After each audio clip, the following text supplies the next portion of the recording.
Hey there y'all, and welcome to the kitchen. I'm going to show you a super quick supper idea today that is actually the perfect anytime meal. This is inspired by my daddy and some of his favorite foods. He loves breakfast, brunch, lunch all the time. So I want to show you my super simple loaded hash recipe that turns into a frittata. And it is a protein-packed, filling, yummy, delicious dinner. So let's get started. The first thing I'm going to start with is I have some smoked sausage, and this is about 1 pound of smoked sausage. I'm going to cut it in about 1-inch pieces. Really, let me show you how I'm going to do my cuts, because this is important. We want to cut our pieces into a little bit of a half moon shape. We're going to go ahead and do it this way because it's going to give it some surface area. And the more surface area that it has, the more browning it can do. And the more brown it has on it, the better tasting it is. So we're going to do about these little half moon sizes that look about the size of a quarter. A little bit thicker than that though. And we're going to bang these out and get those into our pan first. We're going to build all of our flavor in the same pan, and that's important to do because if you do that, then everything that you have is going to taste absolutely delicious. We're not going to scoop out this sausage and let that flavor go somewhere else. So I'm going to turn my heat on to about medium high. I'm going to get a little bit of oil in my pan, but not a ton here. The reason for that is this sausage is going to let off some oil. So we're just going to let the oil start with a little and add more if we need to. And we probably are going to need to at some point because we're putting potatoes in here and onions and stuff, things that actually absorb some oil. So you don't want to have those kind of things floating around in a dry pan, but you also don't want to overdo it. So little at the time is all you need here. So the next thing I'm going to get in, I'm going to pull you back here just a little bit, and I'm going to get in some potatoes. Now our potatoes are new potatoes that have a little bit of red skin on them, and this is an incredibly thin skin. It's good for you, it's delicious, so there's no point in peeling these potatoes. They're going to be chopped about the same size as my sausage. That way when they're in the pan together, they cook evenly, and they also fit into your mouth about the same shape and size. When you're doing shortcut suppers, you want to think about that when you're chopping your food. If you spend a little extra time on the chopping, the cooking process is a lot shorter. So you may be spending a little more time out front, but your end product is going to get on the table faster with chopping in the beginning. A little extra. There's a tip for you. If you wanted to use frozen potatoes here, that would also work. I'd suggest getting some that are just diced in this similar shape, or you could even use hash browns. All right. That little spot doesn't look too good, so we're going to take him off. Then after my potato goes in, I'm going to go in with about half of an onion, and this is a pretty good size onion. This is an onion that's going to make about a cup of diced onions for just half of this onion. If you're doing the shortcut ingredient that I suggest in using the frozen onions that you can find in your freezer section, you're going to use about half the bag of those onions. I love that ingredient. It's just not one that I have on hand right this minute, and I just am pretty quick myself at banging out an onion. Practice does help with that.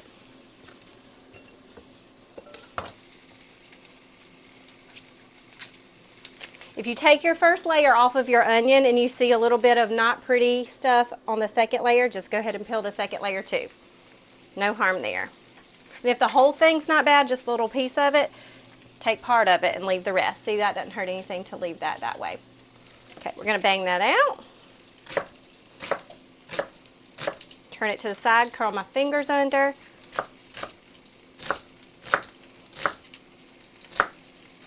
Okay, this is going to go in. It smells so good in here, y'all.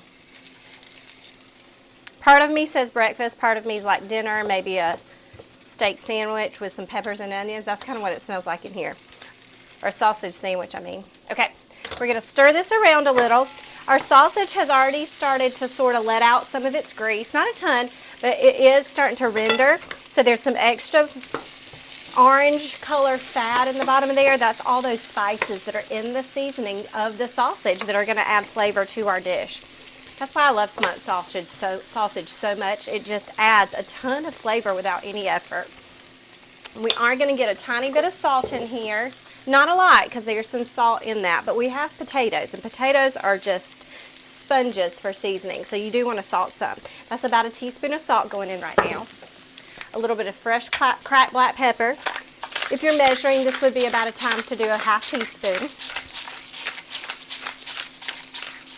When you're cracking black pepper, there is a little bit more punch in what's fresh cracked, so if you're doing that, you can use a little bit less. I'm going to go in with about half a teaspoon of smoked paprika. That's going to add a little bit of orange-ish red color to our dish, but more than that, that's going to add a little bit of bacon flavor. Smoked paprika just tastes like bacon without the bacon. It's incredible. It's an ingredient that I love. Okay, now that my pan is so full, I'm going to go a little bit higher on my heat and get the next thing started. I'm going to crack about 6 eggs for my frittata here. So we're going to start with those. Let me get a bowl out here.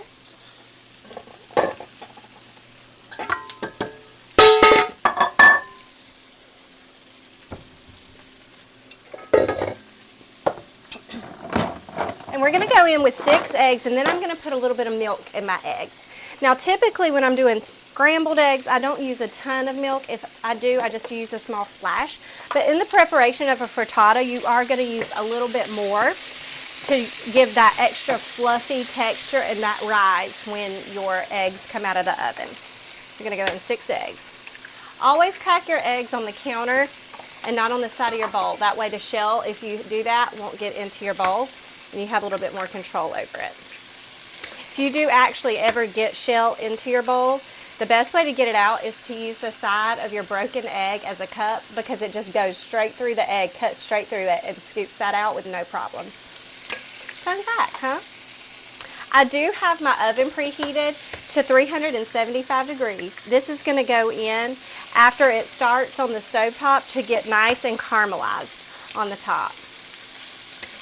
Okay, 1, 2, 3, 4, 5. One more. I was talking and forgot to count. 6. Good things those yolks show me what I'm doing. Okay. I'm going to turn this heat down just a little. Oh. I love a one-pan dish like this. It makes cleanup super easy, but the flavor in a one-pan dish, when you're doing everything in the same dish, it's just exponentially greater. You're not losing any flavor with a dish swap. Okay, so whisk those up. The eggs themselves are going to get a little bit of salt. That's about half a teaspoon of salt. A few cracks of pepper. And I'm going to put 1/4 of a cup of milk in here. And I'm going to eyeball it because I can. And I use evaporated milk. It really doesn't matter if you use milk or cream. I had just made macaroni and cheese yesterday and had a little bit of that left, so why not use it here? I looked at these eggs and I want a little bit more milk in here. I want this consistency to look like we're headed towards the custard stage. So probably going to be about half of a cup of milk for 6 good sized eggs. Perfect. Okay. You're going to want to remember these eggs are a binder and they're going to add protein here. But the star of the show is your sausage and your potato mix. This is a hash frittata.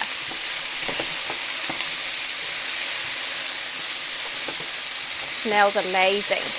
Okay, so now what we're going to do is I'm going to take my eggs and I'm going to pour them over my frittata, or my base of hash. Get it all in there. Oh my goodness.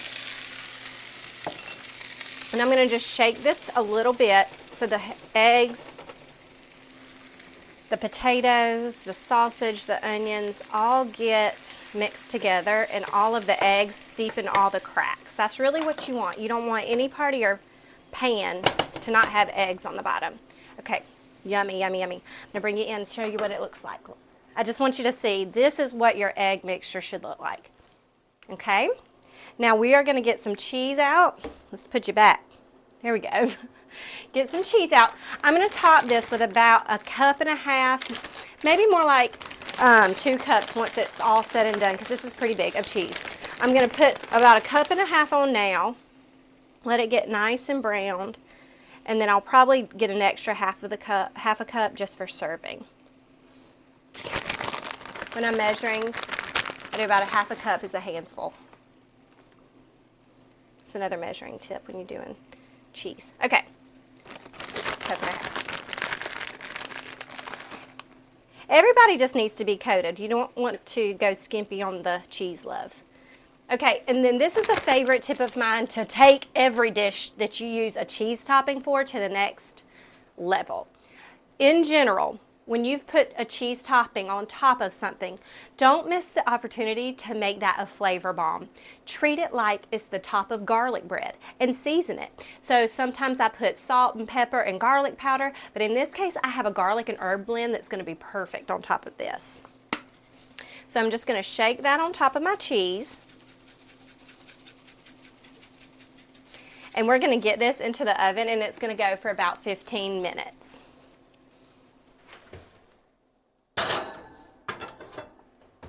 I'll be right back. All right, y'all, our frittata is done, our hash frittata, and it is coming out of the oven. The top is bubbly, it is gorgeous, and it looks so tasty. I'm going to have to bring y'all in here to show you this.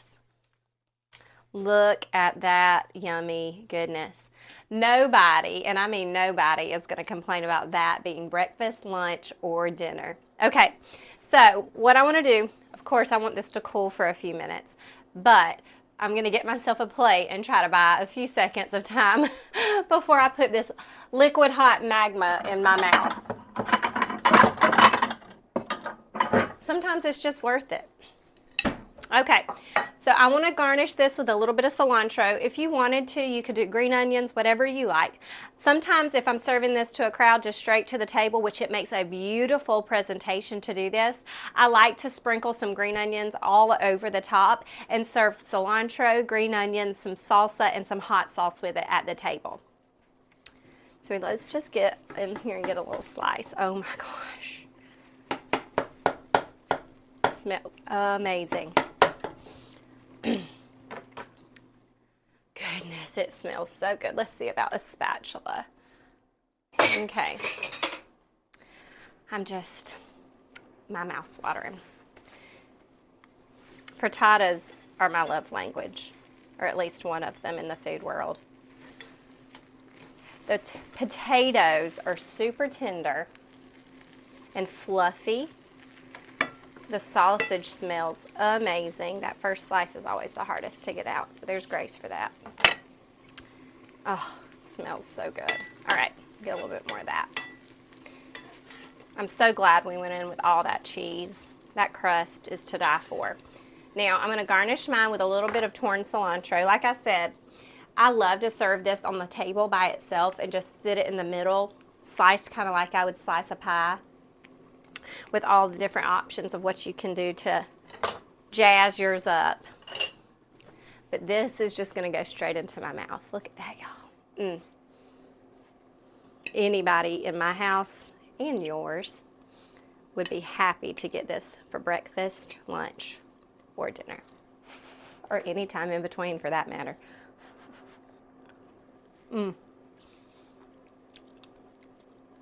This might just be what's on your table for dinner tonight. Happy cooking, y'all.